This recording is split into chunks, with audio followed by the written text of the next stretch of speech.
So unless you've been hiding under a rock, I'm sure you've been watching the news just as I have, and you probably have some real concerns about our aviation community and the health of the industry. So today I've brought on 3 different companies that have been around for decades to discuss just that.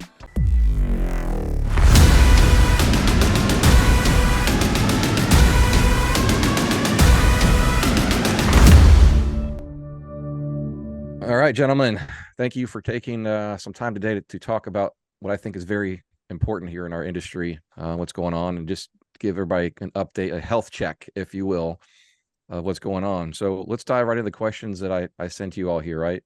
And that is, aviation has somehow survived the pandemic, post-pandemic, and also the supply chain issues that we've dealt with over the past 2 years. And surprisingly, I was concerned that aviation was taking a nosedive during that time, and in fact, it didn't. Everybody got a huge boost, record numbers in sales. Can't keep up with it. So now that we're in that area, and we're also facing a little bit of recession and definitely some inflation, I just want to check in with you guys and just ask, where's the interest at? Do you see people? Is it kind of waning? Dropping off? Is it just getting back to normal, like pre-pandemic and stuff, or are we in like a new uncharted territory of aviation business? Who wants to go first? I can. I All think right, I think it's been hyperbolic for a number of reasons, not exclusively the pandemic. I mean, we've been in this long enough to know that 12-month deliveries was extraordinary.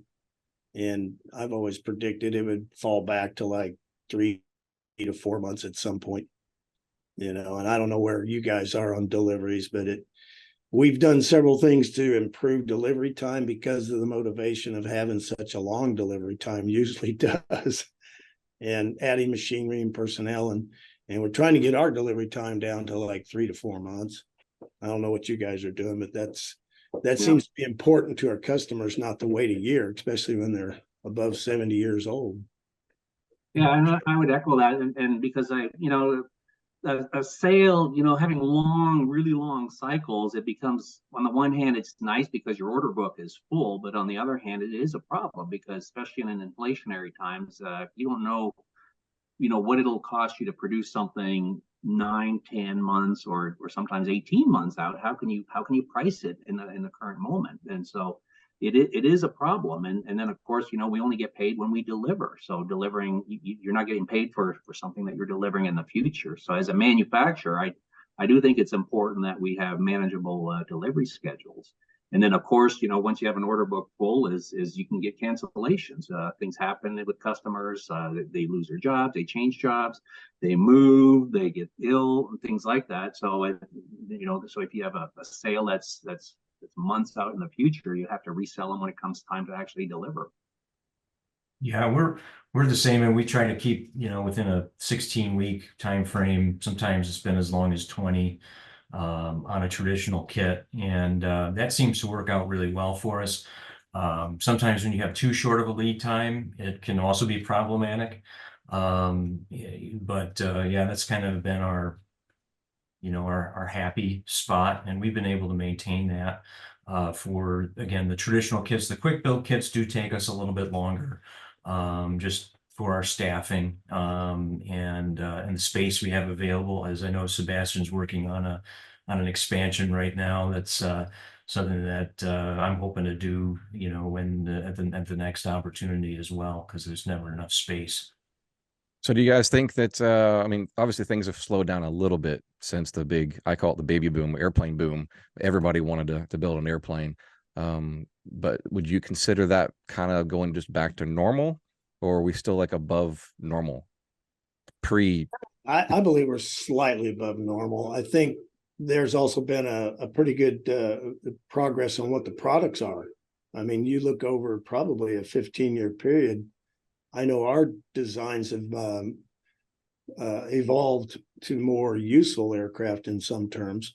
The utility factor seems to be a higher selling point in the market right now. Yeah, right. Absolutely. Yeah. And I grew up in this business. I remember my dad, he was always impressed when people were able to just fly their airplane. Now it's what people are doing with their airplane. Like Randy was saying, like, I mean, these are useful airplanes. The utility of it, especially with the Bush airplanes, things like that. So I think there's more value in an airplane that has increased utility, and I do think airplanes are continue to be easier to build, and then once they're built, there's value in them, and they last a long time. And I think, and correct me if I'm wrong, it seems like the last couple of years there's been a lot more advancement and affordability in the video or media. So people are capturing stuff, and like I do myself, go out interviewing people, that there's a lot more availability to see what people are doing, which also helps your guys' marketing. Yeah, I think so. Mm-hmm. Yeah, for Yeah, sure. we've been slow getting around to making a company made video, and at this point we don't need to. Our customer base is doing a fine job of that. I mean, and it seems to be more real to the viewers, because the company tends to sugarcoat things, but the customers don't. So if you got customers making videos of your product and it's looking good, that's because your product's good. So yeah. All right, well, on to the next question, if that's okay. Historically, over the last couple 2 or 3 decades, have you seen the interest in sales? Like, what's that look like when the economy experiences a downturn? Like we're feeling that we are, or we're being told that we are right now. And does this seem to be cyclic?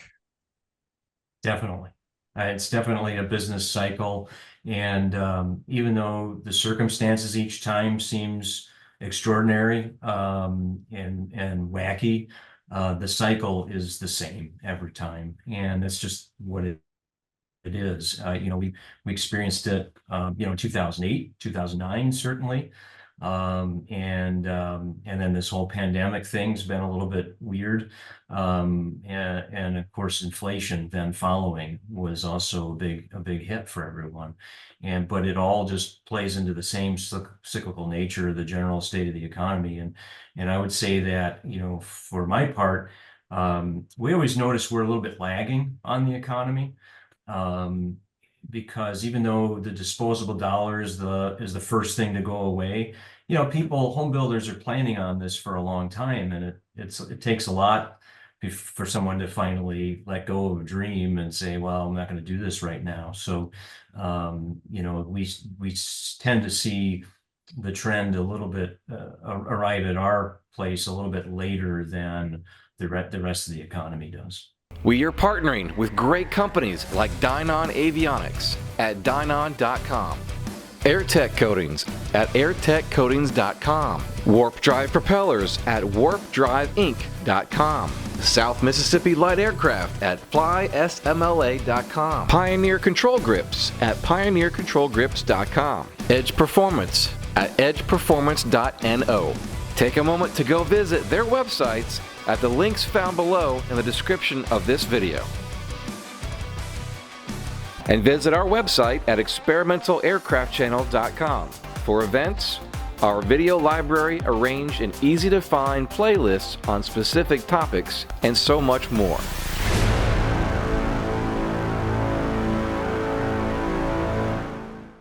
Well, that's good, and I want Randy and Sebastian to chime in on this too, because I've been around aviation since a teenager, like for over 25 years, but in the biz only about 5, so I haven't seen the cycles, and that's, I have a genuine concern. That's why I'm coming to you guys. Like, is this kind of normal? Is this like an up and down and wane and that kind of stuff? Because I remember when the pandemic hit, I was kind of scared because I was all in, both feet on this business, trying to promote aviation. And it was only, a year or so into it, I'm like, I picked like the worst industry to get into, and then flip the switch, and like views went up on my channel, and like you guys saw incredible business. I'm like, is aviation like, recession and whatever proof? So Well, you guys have been think, around for decades, let's hear it. I think we need to also differentiate between aviation and the kit aircraft industry, because we're a little bit different. We're really an enthusiast market. Okay. People are building airplanes because they want to. They've been dreaming about it. They've been thinking about it. You know, our with, you know, and that's where going back to, you know, the cyclical nature of the economy and so forth, you know, our typical customer has been following us for years before they actually become a customer. And so, which is why sometimes, and I think Mark is correct in saying, you know, that we kind of lag the general economy, because sometimes, you know, when with higher interest rates or inflation right now, I don't think people are stopping to, they're not putting their dream away. Like, I mean, they're still wanting and planning to build their own airplane. So, you know, until it really affects their pocketbook more, that they would change their mind. And so, you know, being an enthusiast market, I think we're in many ways we're sheltered from these cycles in the economy. And same with the pandemic. Of course, that was just a weird thing. Like, I mean, I don't think nobody predicted that you know, things would happen the way it did. And I still don't understand, you know, why people just decide to buy during the pandemic rather than focus on other things. And it's not, of course, not just aviation or kid aviation. You know, the housing market went crazy and things like that. So it's lots of time at home and stimulus checks in the pocket. Right. Well, and right. Yeah. You know, and that was, you know, the thing, you know, after 9/11, you know, everybody thought, oh man, we're done. This is it. We're cooked. And I think there was a record surge in orders for Sonex after 9/11, because people were like, well, I'm not, you know, this might all get taken away. This privilege might get taken away from us. We're not going to, you know, we're going to do this while we still can. So it's definitely a different animal in this industry. I call it the end of the world syndrome. I want to have my toy. I want to go down with my new toy. A bucket and list. I think the pandemic, it was, you know, people were wanting to do, you know, in the foreseeable future and in the immediacy, doing what they've been putting off. And with the pandemic, I think people were deciding to move forward with projects they were planning on doing later on in years, maybe. And I'm sure what probably helps with this too, every one of you guys offers, you buy the whole kit or you can buy subsections. So even if things are a little tight and you want to keep moving forward, well, you don't have to buy the whole elephant, right? You can buy the trunk right, or the leg or whatnot.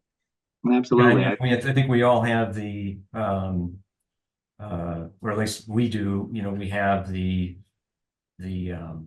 lower priced options for people who are really budget minded. And then we have the Cadillac options for the people that want to go whole hog, whether that be, you know, quick build kits versus traditional kits, or, you know, an 80 horsepower piston versus a jet in our case. But, you know, I think we have to offer products to people where they are in their life and in their ability to get started with the project. The whole idea being we just want them to get started. And I think the other thing, part of this too, that the public, I guess I'll say the consumer needs to realize is that, you know, you're talking to three different businesses. We all have three very unique approaches. And we've all been around long enough to have modeled our business and how it functions around these business cycles. In other words, how do you help to insulate yourself against the next downturn in terms of how you're sized, how you're staffed, how you handle parts. And I think we probably, all three of us, do it in our own individual unique ways. You know, I'll just be upfront. We're certainly the smallest operation here out of the three folks that you're talking to, and that's very much on purpose. We just work closely with some very important longstanding vendors, and we try to stay really lean and flexible, and that's how we've done it. That's how we're modeled. Okay, let's get into some of the more particulars on that in a few minutes, because I definitely want to hear some of the trade secrets of surviving the downturns and so forth. Rolling to the next question, and this probably has already been answered by what you guys just talked about, but we're rolling into an election year, and historically, how has that affected our little industry, if at all? Typically, we see a slight slowdown in some cases, not too often, but we've experienced a slight slowdown before a new president comes in, if it's a new president. You know, it's a minor impact though. Okay, well, good. Good. Yeah, and I I would mean, agree with that. And Yeah. I I certainly don't try to predict it around outcomes of elections. Like, I mean, and I do think it, whichever way they go, it's a pretty minimal impact on the business overall. One of the things you need to realize about our end of our industry is it is, you know, a disposable income market. And these people usually have the money regardless what the economy's doing. In fact, sometimes we see better sales when there's a recession because the value of their dollars kind of go up. And so their desire to buy the toy goes up as well because they get more value for the buck. interesting concept. Yeah, we definitely see better international sales when our dollar is down, when Our dollar's down, economy's recession. international's up. Yeah. Awesome.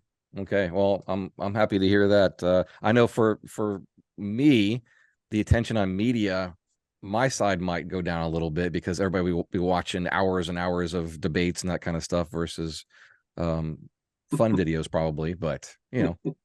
You need girls in bikinis on trampoline. That's a known benefit to getting views, you know. Yeah, but Yeah. see, I might have a great business, but then I wouldn't have a great family because my wife would probably be pretty upset about that if I introduced that into the channel. She could be the one on the Right. Or you could delegate those filming sessions to Should I be various taking notes right now? industry. Hang Well, we're handing the Trampoline day at pearls. Rand's. Well, I've made it so far, this far, without adding the trampoline and bikinis. So we're doing okay, I guess. All right, so jumping into a little bit more of a why we are here, though.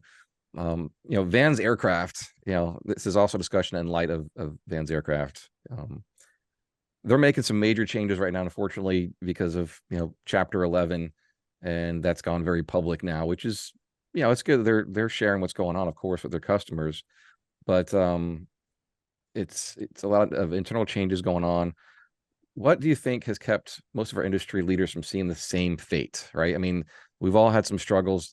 They've been in business, I don't know, what, 30, 40 years. Randy, you're probably about the same. Sebastian, all of you guys have been in, like, this is why I'm talking to you, right? You've been here the longest. So, and Mark started to talk about this, but share kind of like the secret sauce. Is it simply maintaining a low overhead and staying small and flexible, or what's been able to keep you out of the same fate that unfortunately Vans is dealing with right now? I think, like Mark said, it's the size of your business, and believe it or not, I've had people ask for me to give talks about business and try to inspire young minds.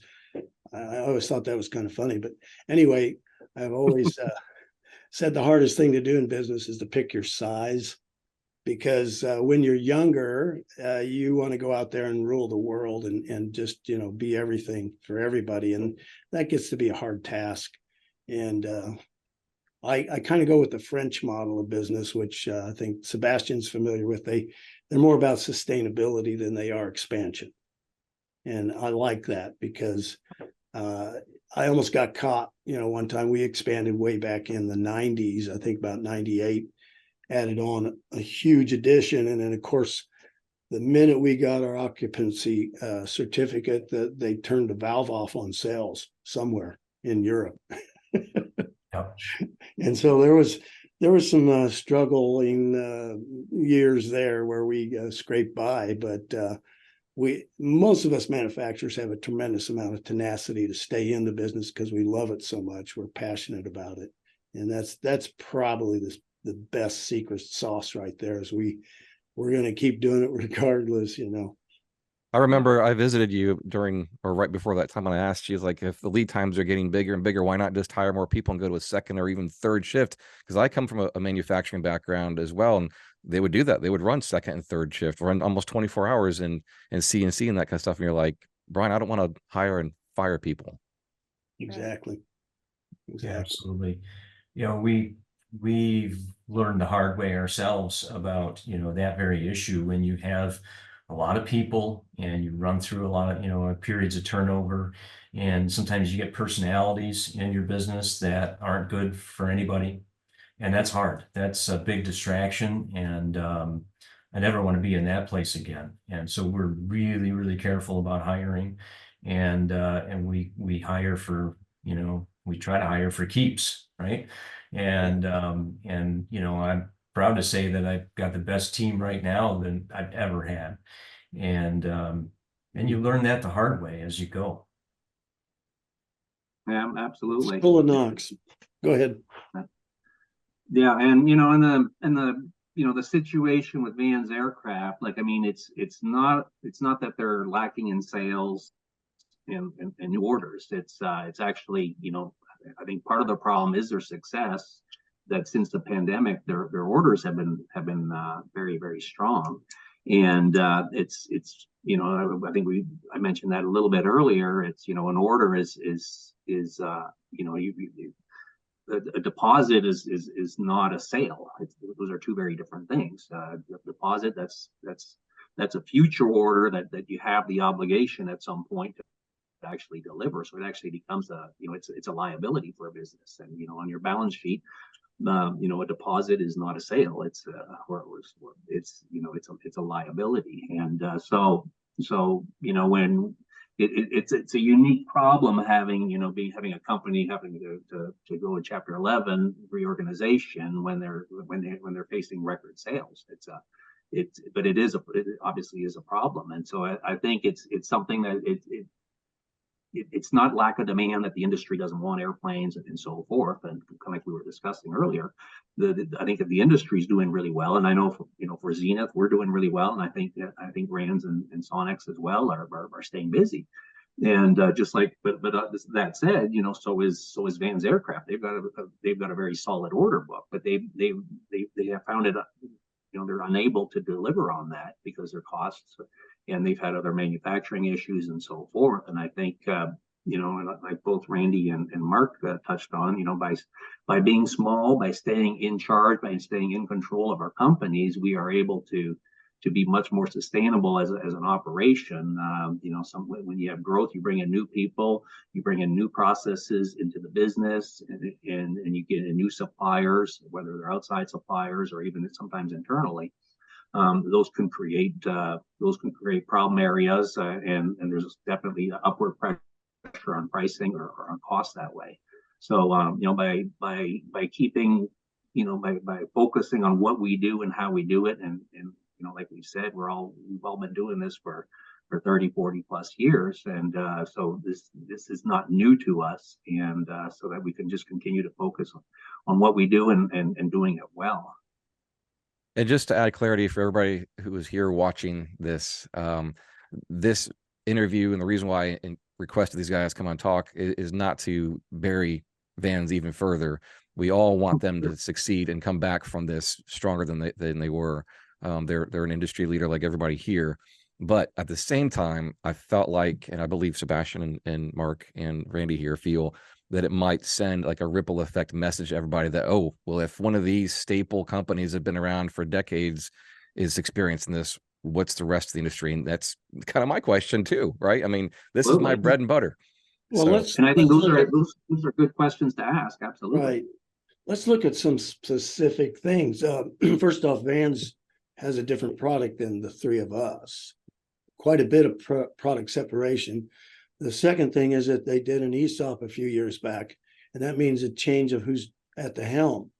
And typically that's with a bunch of enthusiastic younger people, and they have big ideas, and the first thing they want to do is grow it bigger. So for everybody watching, Randy, what is an ESOP? Employee stock option purchase. Okay, thanks. And so what happens is you had the perfect storm of several factors. It wasn't one single thing, as some may believe. It was a freak combination of several things that attacked a very solid company. And because it's a very solid company, they'll get through it. Probably the only real disappointment to the consumers is the price hike, which I've had people come to me many times that are like multimillionaires, and they look at my business and look at our price of our product and go like, you ought to be 40% higher for what you do. And I'm sure you too have also experienced that. Okay. So they'll get through it. They'll be a better company for it. and they'll be around. And the reason they'll be around is because what they've provided to the market's not going to go away. You know, a fast, economical, fun to fly airplane is something that is always going to be viable. So they'll get through it and they'll be a better company for it. And we're pulling for them because, you know, you can't have a carnival with just one ride. That's True, right. true.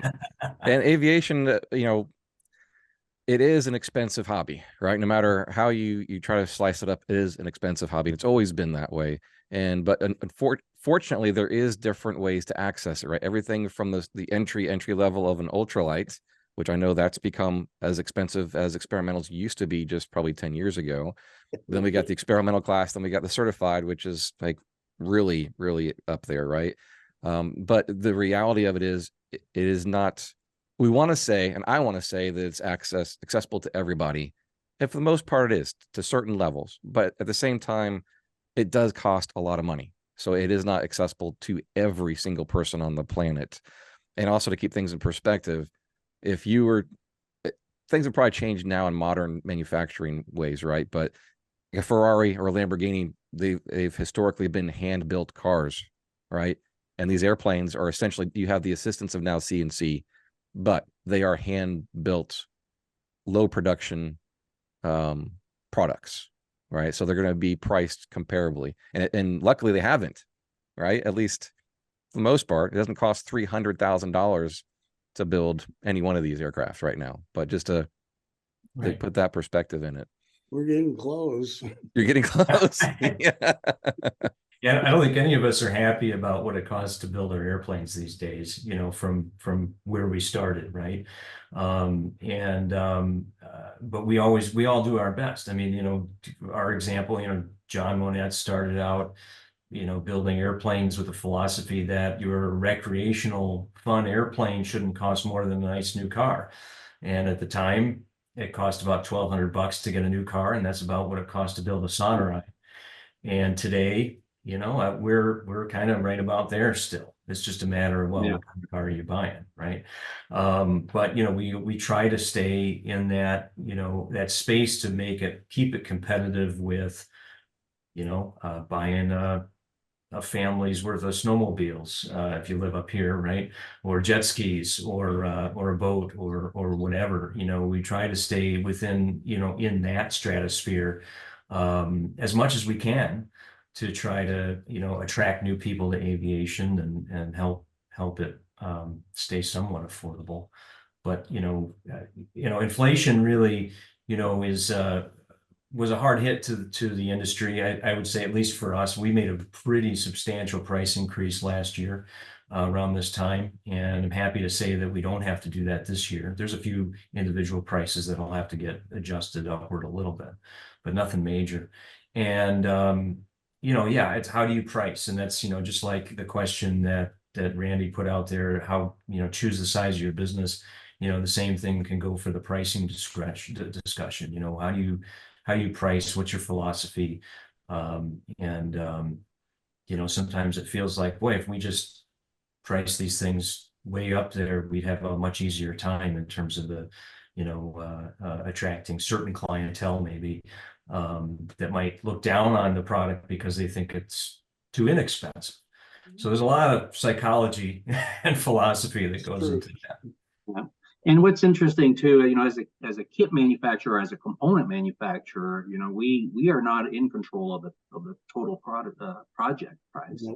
You know, you've got the engine, you've got avionics, you've got paint, you've got upholstery, and so forth. And even in how you get to the kit side, you know, you can plans build versus component kit pricing, quick build kit pricing.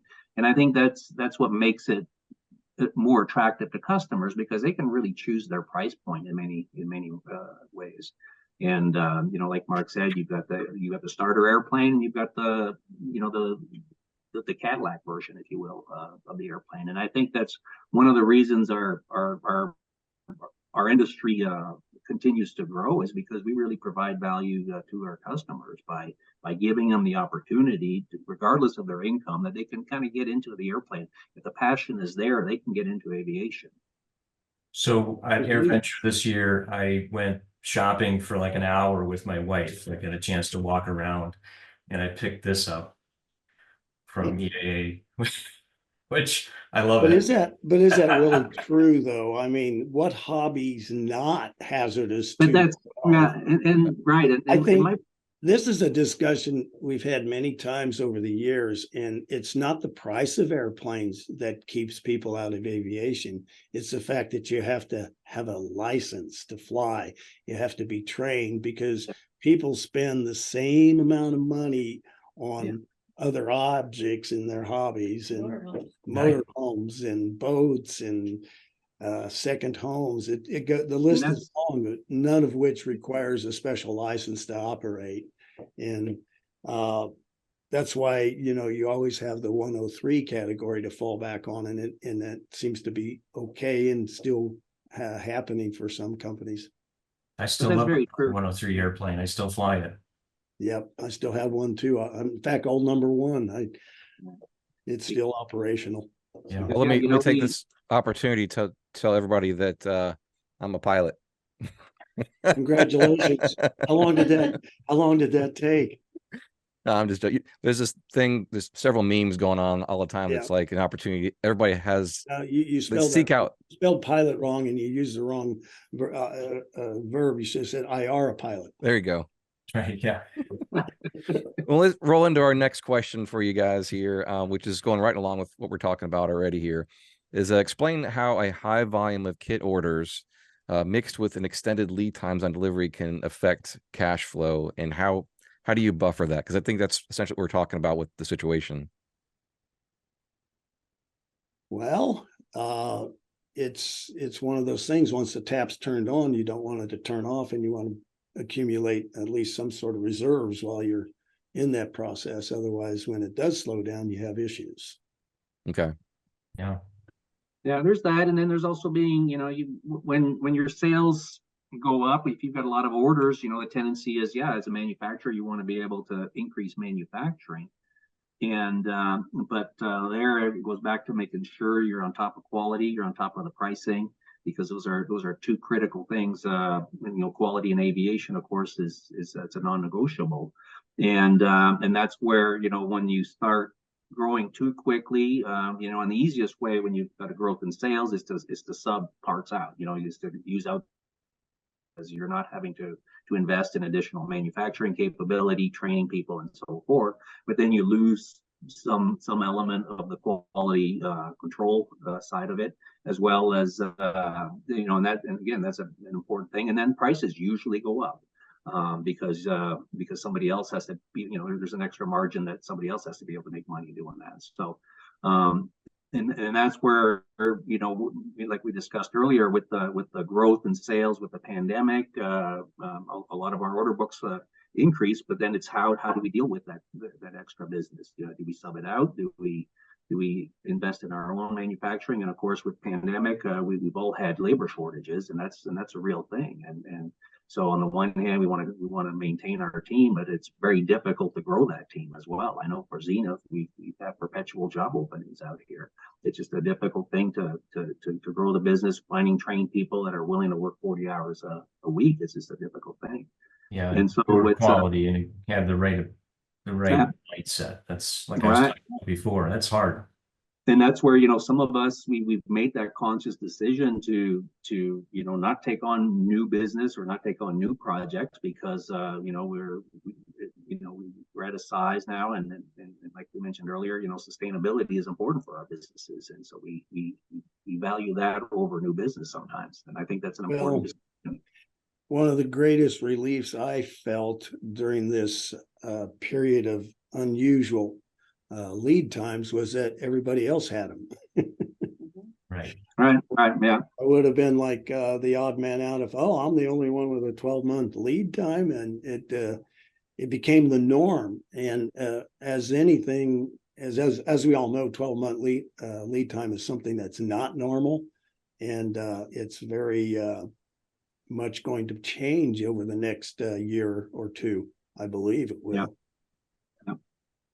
Right, and we've Great seen time that for in homes, yeah. other industries as well, not just aviation. You know, if you were trying to buy a new truck or you know a new car, like, I mean, these long lead times, and people were accepting of that, and but it's just not a sustainable thing. It was Yeah, just the supply chain thing keeps popping up in weird ways. I mean, it's mostly yeah. behind us, I feel, but every once in a while, some odd part will become unobtainable. And what happened? You know, and It's the an computer airplane chips, can't fly Mark, without isn't them it? all. You gotta It's the have them computer all. chips. Yeah, one. Yeah, well, yeah, I wish that was all it was, but I mean, I mean, it was one particular type of DOM tubing that we use in the engine. or seat belts. You know, we had Yeah, right. Yeah, something will happen. And that's like- an important thing, because as manufacturers, you know, we rely on getting supplies, and that's where too, for us as a company, we've really looked at, you know, refocusing on our suppliers, building relationships with our suppliers, where it's not just exactly. the low price supplier gets the business. It's really Right. building a relationship, and then same thing, vertical integration, doing as much in-house as we can, both to, you know, to assure supply as well as the quality and the pricing. Well, this leads very well into our next question here, and that is it helpful for a manufacturer to release parts as they come available during the long lead times of complete kits, or does that create too many inefficiencies or further aggravate the root cause? You're trying to be helpful by serving the customer, like, well, this is what we got in stock, and that's what we're thinking. But from your guys' perspective, does that mess the flow of things up? Our philosophy is we ship when it's 90% better complete, because we're going to be responsible for paying the parts that come later, you know, so we want to have that box stacked as full as we can. And these kits build fast. I know yours does, as Mark's. Everybody's built so fast that it doesn't do them any good. Like we, you know, ship them a tail kit, 2 weeks later they go, well, where's the rest of the airplane? So Right. creates frustration, like you said. Yeah, it depends on who's paying for the shipping. So we do the same thing. And if a customer wants, you know, if there's one really long pole in the tent and the customer is really anxious, we'll say, okay, well, you know, we'll, if you want, we can ship this particular item at your expense. Later on, we give them the option. But by and large, of course, we cover the back orders in terms of the cost to ship the back orders. And it depends how big the part is. Is it something that could be stuck in the US mail or UPS, or does it have to go on, you know, freight? That all ties into the decision. And that's a big part of the lead time, right? So, you know, we all have parts in our warehouses, you know, to service, you know, fill service parts orders. You know, somebody messes up something while they're building, and we can respond to those and get most things out quickly. But, you know, the coordination of every part for a particular kit, that's what takes the time in getting everything there. And of course, you know, in the order in which the order was received. Well, that's more of my question. I mean, all of you guys would hopefully and appreciate a full sale where you buy the whole complete at once, but you all offer sub components as well. So you drop back and kick from the sub component versus the whole, obviously, but then even the subs, if you were short on parts of like a rudder kit or a wing kit or a fuselage kit, does that mess you up when you break those down even to smaller orders, if you will? Or is it not really a big deal? If it's on the shelf, they just pay the shipping and it's no big deal. I think that really depend on, you know, on what part shortages there are, but you know, the big one is the shipping costs have gone up substantially over the last 4 or 5 years. I think, you know, when I look back on what it used to cost to ship a kit across the country, now it's significantly more. It's up 3, 4, 5-fold sometimes. It really has gone up significantly, and so, you know, so that really affects the bottom line if you have to break it up that way. And Sebastian, you've started a separate side business with a van delivering like Santa Claus. Sort of, yeah, you know, and we don't really do it as a business in and of itself. But if we're going to Oshkosh or Sun and Fun, you know, if we're going to Florida and we've got a van going there, and then we've got extra space in the van, yeah, I will deliver kits and sometimes just parts, you know, like canopies and things that are kind of awkward to box up and ship. If I'm driving by a customer's house, I'll be more than happy to deliver that, because that's just that service doing that. And that's the other thing with kits. You know, I know for a while there was shortage of tires, for example. You just couldn't buy tires for aircraft. And that's one thing though that you see. We can ship a kit less the tires because they're not going to need those tires for 6 months or 12 months or 18 months sometimes. So it is something that is easier to back order. And that for a business, that's still nice because I can still deliver to the product to the customer, get paid for that product, and then have a few items that are back ordered, as opposed to, if you're delivering a finished product that you are missing that chip or whatever product, sometimes you are unable to deliver the entire product because of one or two components. And as a kit manufacturer, we have the luxury of being able to deliver that 99% of the parts and get paid for that. So that is definitely a nice thing for our industry. Mm-hmm. Yeah, I think that Sebastian brings up a good point about tires or something like that too. You have to, if you've got a part that that's giving you trouble in the supply chain, you have to think about the existing customer who needs a service part and making sure that they're not stuck on the ground. Whereas the kit builder might not need that part until much later in the build. So you have to think about that and plan around that as well. Okay. Well, let's jump back just a little bit with this question because you kind of covered some of this, but has it ever been helpful, profitable, efficient to change manufacturing processes in the middle of a high demand season like we've been? And what would you consider attempting to change? What would you never consider attempting to change during I would call like a stressful new time? Well, the basis of the aircraft would be always held within the confines of our company. Like in our situation, the welding and cutting of the sheet metal and the forming of the sheet metal, unless it's something so big that won't fit in our presses. And we just have the control on that too. We don't design it that big. So we like to think that we're probably 80% vertical and 20% relying on outside. We haven't really done a calculation to validate it, but it feels like that. We're not making wheels and brakes or propellers or engines or avionics, but we darn near make everything else. That's pretty much like you two guys as well, I imagine. Yeah, we're probably the opposite. I would say we're maybe 60-40 or 50-50 in favor of the vendor network. But that's, again, vendors that we've used for many years, most of them here in the state, close by, and that's kind of just part of our business strategy.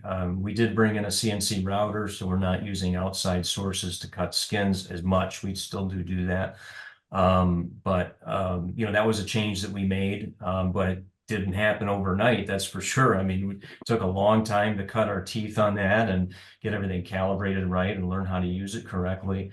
And it wasn't a quick change as a response to demand, let's say, to answer your question specifically. But I always, breaking in a new vendor or bringing in a new machine, it always takes that time of care and feeding, to make sure that things are going well. More QC. Yeah. Well, and sometimes just the learning process, whether it be the learning process for the vendor or the learning process for your staff in a new process. It's location specific as well, because you have a lot of good vendors in your area, Mark. Like, say, if we lived in Wichita, it'd be a different story. We'd probably outside source more. Yeah, right. Seb and I live in the boondocks, Yeah. Well, cornfields and hay which is fields. great for flight testing, by the way. So Yeah. Okay. And one of the things with change, one of the reasons most people fear change is there's always unknown with change. And so when you do change processes or suppliers or anything like that, you have to do it very, very carefully and judiciously, because there is some unknown element there, and you have to stay on, in control of all these different things. So it's anytime you change, you have to manage it very, very carefully, because that's usually where errors will get made is in a change and so forth. And I think some of the problems at Vans was with the change in management, change in suppliers, and things like that. And that looking back, that it's easier to identify these problems. You really have to upscale your QC process when you outsource. Yeah, it becomes costly. And that can become a problem when it's outsourced, if it's out of the country and things like that. It becomes a big problem. And then the shipping back and forth, again, it adds to the cost. And it's sometimes, what worked well 10 years ago now with higher shipping costs or changes in communication and so forth, it may not really work as well today. So it continuously needs to be reevaluated. So on that topic, sometimes vendors, suppliers must change, due to their quality control or lack thereof. Or some of them might even go out of business over time, right? And so how can you or obsolete, yeah. So how can you as a manufacturer sort of hedge against the impact of that and have it not create an issue with your final product or delivery? Obviously everybody here is a small business. Yeah. But is there any way to hedge against that? You try to inventory up and then prayer circles. Yeah. All right. Well, that makes sense to keep a certain number. So yeah, I can see that. So it doesn't affect you as much if you've got like 50 in quantity and that's like 6 months of supply. You've got some time to catch up. So that's a more of an investment up front for your inventory, but then on the back end it can protect you. So you're buying like an insurance policy for yourself. So that's one way. Is there another way to hedge against that? We have some redundancy in our vendor network in certain areas. And so we'll have multiple different suppliers that all do the same thing sometimes, depending on, and we may give certain suppliers certain parts, but we have the ability to move parts between suppliers. And sometimes, we've dealt with suppliers who age out of the business themselves, who we've been working with for so long. And usually you can kind of see that coming and make alternate plans as well. And there's things that you can't find in local industry, like hydroforming ribs, things like that, of course you bring in-house and you get machinery for it. And then you have to plan for, well, what happens when that machine breaks? It's only good for so many cycles or something, right? And then, especially molds or forming, that type of stuff, right? Yeah, and that's right. For us, that's where we try to do as much in-house manufacturing for those reasons, because at least we're in control of when things break and so forth. Sometimes when it's an outside supplier, that's just a more difficult thing to deal with. And then same with keeping the prices in line. And even from a design standpoint, we try to design things not using highly specialized materials or processes and so forth. So because most of our airplanes you can actually still scratch build. We give you a set of blueprints. You can actually take these blueprints and bring them to a sheet metal supplier, tell them I want a sheet of this and an angle of this, and actually build it yourself. So it makes us nearly a supplier to our designs, if you will, and the customer could do it themselves. Yeah. So keeping it, non-exotic materials readily available, that of course keeps the prices lower. I think most of us use 6061, which is a more modern aluminum alloy, more readily available versus the aviation specific alloys, and things like that. I think benefit the customers long term. So you don't plan on making anything out of vibranium anytime soon? Unobtainium. That's more like it. Our tag word on that is appropriate technology. You can build a plane with pretty exotic methods, technology and materials, but appropriate technology gives you survivability, adaptability, and economy. And especially for geared for our market. Most of our customers are amateur first-time builders, so you want a material and a technology that is appropriate for them. Absolutely. Yeah, I'm shocked to see every now and then when I take these factory tours, which you guys have been very open for the most part to show most of what's going on there. But like, for example, someone who's not on with this is Mall. I visited Mall factory and they were using this nibbler for their chrome alloy tubing to do the notching to match the tubes together. And like, that's something that's been around since probably the 30s or 40s or something. But yet they're still utilizing that technology because it's simple and it works. It ain't broke, don't fix it. Right. Sometimes it's a smart way. Absolutely. I think it's significant that the people you're talking to today all build metal airplanes, right? Yeah. So, when we talk about young business leaders, for example, and how much they want to grow, just like young aircraft designers, all want to build everything out of glass, right? You know, that works, but We've done a little bit of that. I mean, with yeah, a couple of yeah. models. It Well, yeah, you know, and I think that's always an interesting. I like talking about that because you know when I grew up, you know, in the business in the 1980s, that's when you know all the Rutan designs were at their peak. You know the Berries, Long Easies, Quickies, and things like that. And I remember being told that you know the spam cans, you know, the aluminum alloy construction, that was a thing of the past, and all Right. these on the features way were out. and they were on the way out. And now you know you fast forward 30 40 years, and today you look at all the popular aircraft, including of course Dan's aircraft, are all metal airplanes. And I think you know a lot of that reason is the manufacturing technology, the CNC manufacturing, and then also just the fact that these are proven technologies. It's easy to maintain, to inspect, and so forth. So there's just really are advantages to sometimes the old school way of doing things. Yeah, and for me, this is a little bit off topic, but the reason why I chose metal, I mean, there's all kinds of genres to build with, but it seems like to be the most controlled material, as Yeah. opposed to like composite, where for the amateur experimenting builder, you know, unless you're buying all the components from the manufacturer that has a climate controlled booth, there's a lot of variables, which Right. means, you know, whatever you build could be strong or not so strong. So for me, in my opinion, as a home builder, I personally wouldn't scratch build a composite aircraft. I like metal to some degree because there's a standard and there's testing that's done, so you don't have to at least second guess that part of. There's enough to second guess in building airplanes, as an individual. It's always a trade-off, whether you want to be smelling some resin and be itchy or have a few cuts because of the metal, you know. Or sparks flying or welding burns or something, right? Yeah, I mean, there's no perfect way to build a plane. There's no perfect material. They're all compromises. But the fortunate things that they all work pretty well with their compromises. So we've done it all. I mean, we did composite, we did tube and rag, we do metal.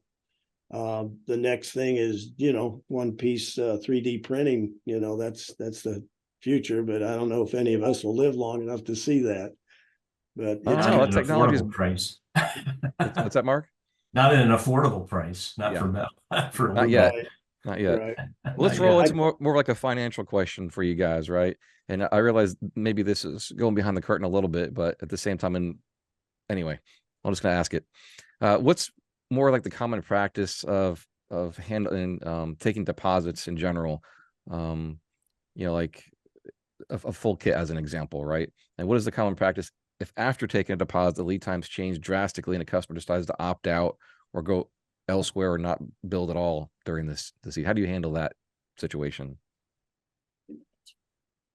Nobody wants to go first on this one. I'm the designer. I don't even know if we have money here, you know. You just collect a check, We huh? have people like her doing that stuff. Here's the money person. So the way we handle deposits at Rands is if we have a really long lead time, like when we were 12 months and more out, we reduced the deposit down dramatically. We did a $5,000 deposit to hold the kit order, because just tying up someone's, it used to be 50%, but tying up 50% of their money for 12 months or more is kind of a big ask. So we reduced it. And then if they decided when the time came that they wanted to cancel or bow out of their spot, we would allow them to transfer that and sell that to someone else, but we have a non-refundable deposit. So we don't refund, but they can sell it to someone else. And usually they just jump on Facebook and have it sold within a couple of days. Now, with our shorter lead times that we have now, we're going back to the 50% deposit because there's really no reason not to when we can ship it in 3 or 4 months. So we're now at the point where we're going back to a 50% deposit, and it's still non-refundable, but it is transferable. That's exactly what we do. We're 50% down, 50% right before shipping, and non-refundable. Once you accept the order confirmation, that you've got an order and we're starting to work on it, and you can transfer it to somebody else. Now, of course, sometimes there are extreme cases that we have to, you know, handle individually, but we have the same policy. Yeah, Yeah. and then We have had a couple situations where they've called in and there's been like a terminal situation and then, and we just refund them and say, no Right. questions asked, we're moving on, but. Yeah, absolutely. I actually Yeah, and I knew think all that, that, just to point that out, but she said it better. yeah, and we do basically the same thing. It's our standard is 50% deposit with the order and then balance on prior shipping.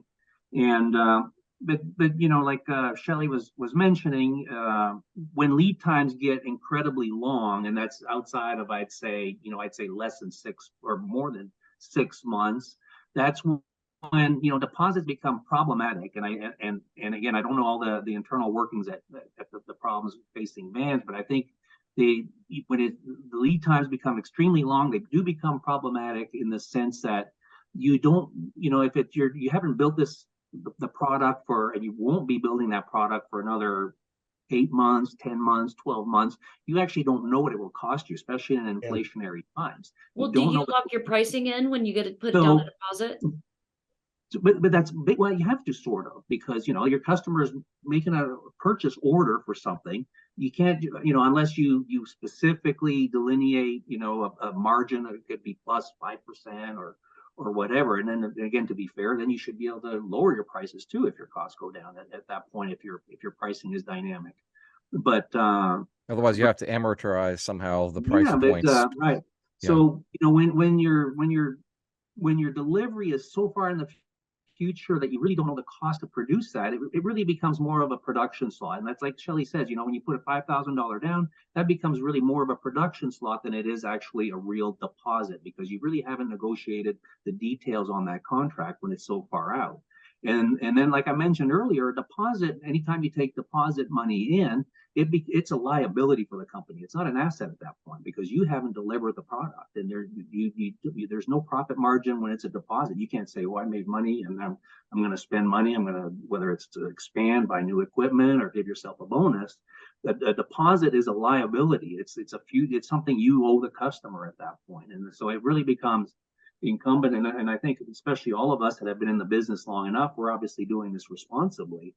But it really has to be taken that you cannot spend customer deposits for your operations, for your existing customers. A new customer deposit has to be spent, which is why when the customer spends 50% down, and you start working on that customer's order, you can start using that deposit money, but you can't use that deposit money for past customers, because that becomes, I hate to say it, but it becomes nearly like a Ponzi scheme where you need new customers to pay for your past business. Exactly. And businesses live off of two income streams, off of right. profitability or rollover. And yeah. sometimes you dance dangerously close to the edge of that. As expansion projects happen or product development happen, or in the case of many orders rushing in and the lead times being pushed out. So and I hate to say it, but the kit industry, when you look at the history over the last 30 years, there have been quite a few companies that have come and gone and have left customers with pretty substantial deposits that were never delivered upon. And it's unfortunate, and that's where we're hoping with Van's aircraft that doesn't become the case. I think, they can really deliver. I know they're talking about a substantial price increase to be able to make it through that, and I hope most customers can live with that, because it's just a difficult situation to be in.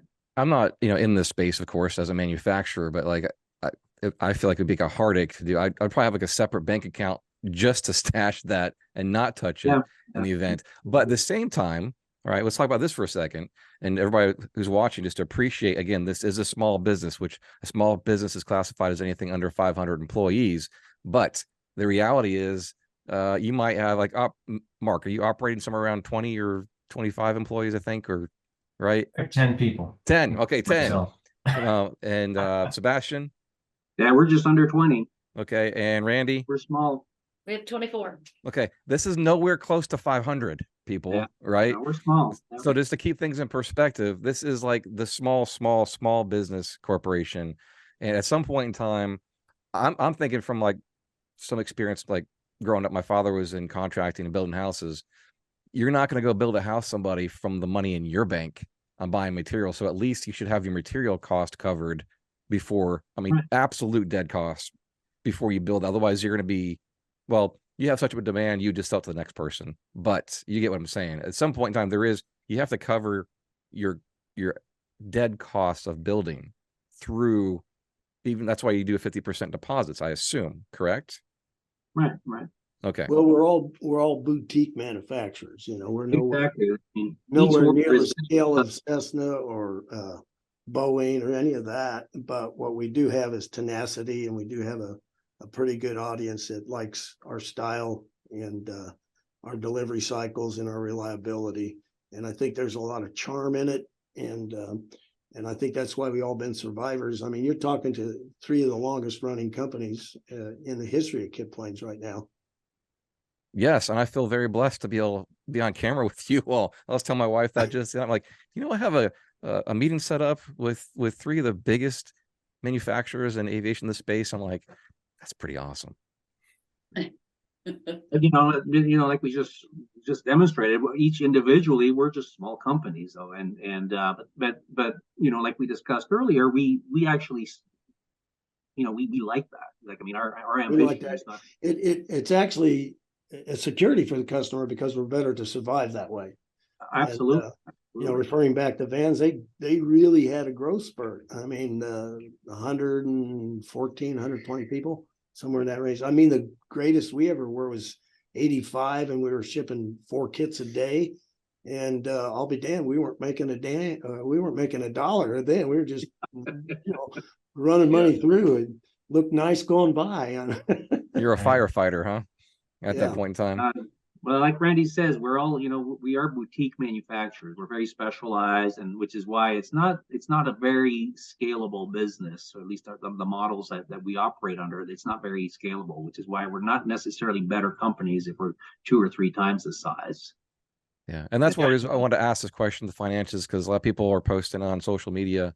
They've got deposits in with vans. Again, I'm not trying to throw vans under the bus, but that's their biggest concern is, well, I guess I lost my deposit. And I'm not sure all the aspects of Chapter 11. Maybe they have, or it's frozen for the next however many months. But just like, where does that money typically go, or how is it utilized? Right. Well, and that's what, in the case with vans, we hope that this money is still available to be able to produce our kits. Because that's the thing, and that's typically when you file for Chapter 11, it's because you've run out of money, literally.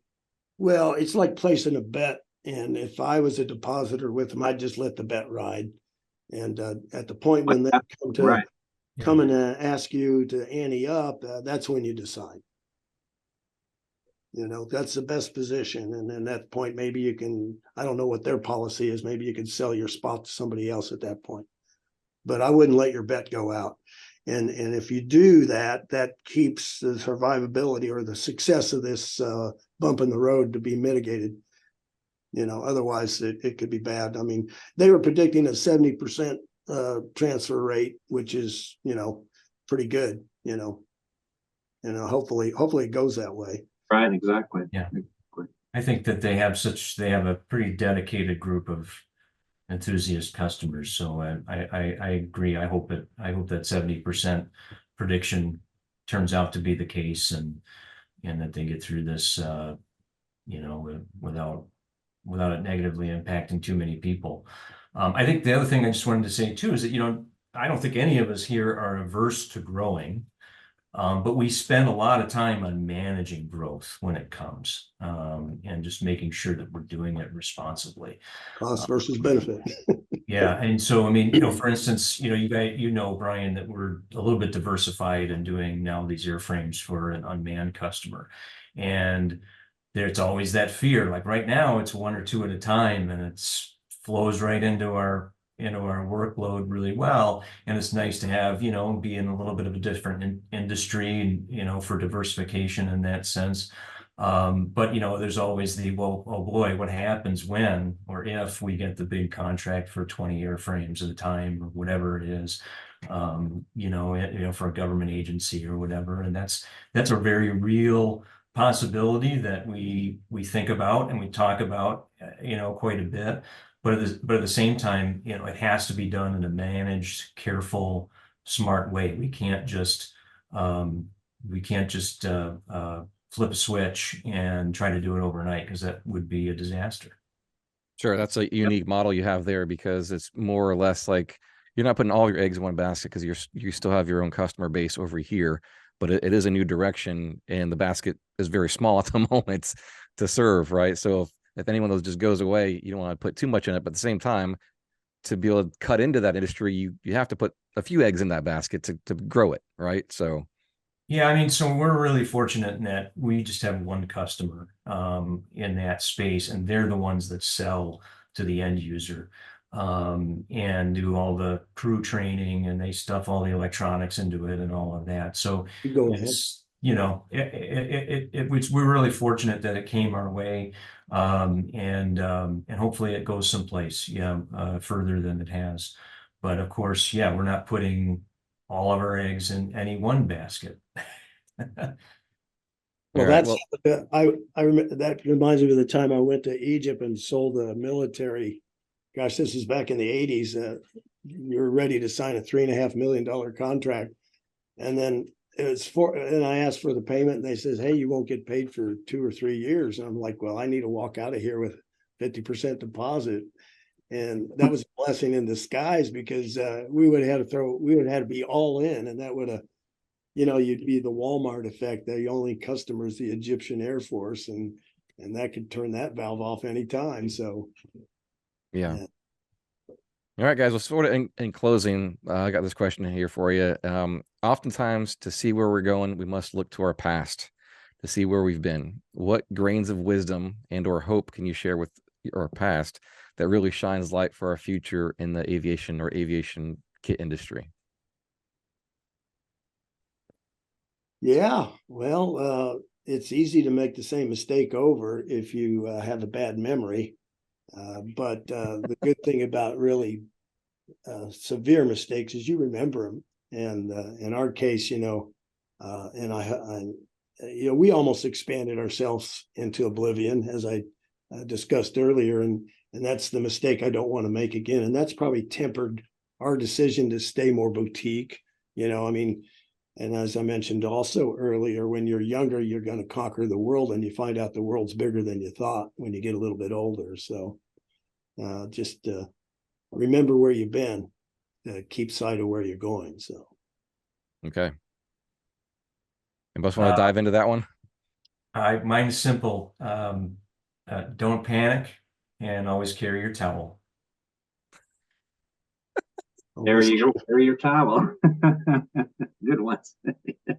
Yeah, and for me, again, I grew up in the business. My dad was doing this before I was, and it's taking care of your customer, number one, and growing, doing everything organically and internally. We, for example, the expansion that we're doing right now that's nearing completion.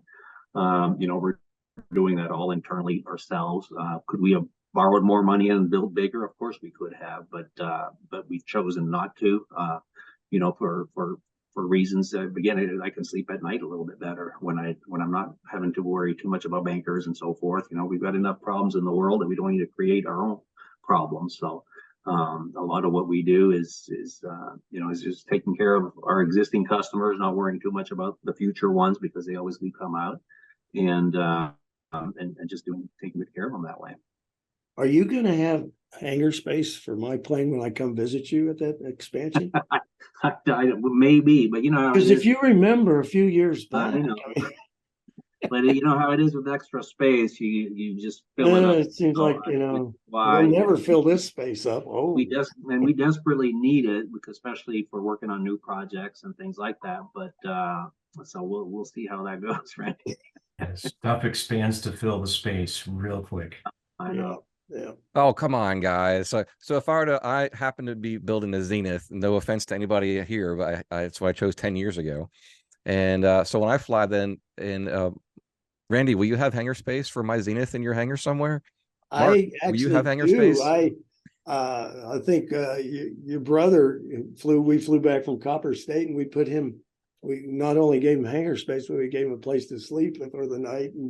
And yeah. And I have all kinds of guys stopping by, and we hangar anything from a M600 all the way down to a Piper Cub. Float planes, you know, we got the space, and it's kind of a thing that we provide unintentionally. It just Right. kind of happened organically. So Yeah. Good. but I Sebastian's would just say planning to the stage. the inspiration or word of wisdom, you know, kind of like I was a little, you know, my flippant hitchhiker's guide reference, but you know, for the home builder out there, you know, truly, you know, this is not a time to panic. You know, stay true to your vision and your desire to build your own airplane. You know, you'll you know, if you've never done it before, it's like nothing else that you could do with your time and growing your skills, and it's really rewarding. So stick with it, and we're here to support you. We all are, the entire industry, and I think that certainly applies to the Vans customer as well. I mean, there is support out there, and things will work out. Very And well said. yeah, stick with it. And I guess the only other thing I would say is that the best alternative isn't necessarily always on barnstormers. So